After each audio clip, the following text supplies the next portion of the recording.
Eux ne peuvent vivre leur foi sans craindre les persécutions. On parle bien sûr des chrétiens d'Orient, irakiens pour la plupart. Bonjour Vincent Hervouet. Bonjour. Pour eux, pas de célébration de Noël. Oui, ça fait longtemps qu'il n'y a plus de messe de minuit en Irak, trop dangereux.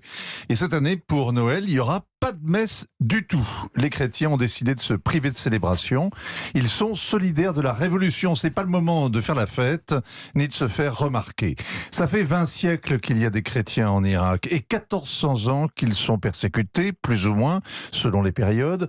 Le nationalisme laïque de Saddam Hussein les tolérait. Daesh les a réduits en esclavage. Ils étaient 1,5 million quand les Américains ont débarqué il y a 16 ans. Il en reste 15% seulement. Les chrétiens qui vivent sous la menace au Moyen-Orient. Partout, sauf en Jordanie, en Israël et au Liban. Désormais, chaque fête religieuse est l'occasion d'attentats. La Toussaint à Bagdad, le Dimanche des Rameaux en Égypte, la Pâque sanglante en Syrie. Toutes les fêtes carillonnées ont été profanées par des tueurs dans les églises. Boris Johnson a appelé hier les Britanniques à se souvenir des chrétiens persécutés.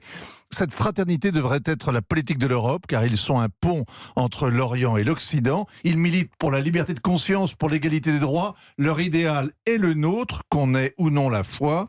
Et au matin de Noël, se résigner à leur effacement, c'est pire qu'une lâcheté. C'est une faute politique. Paix aux chrétiens d'Orient.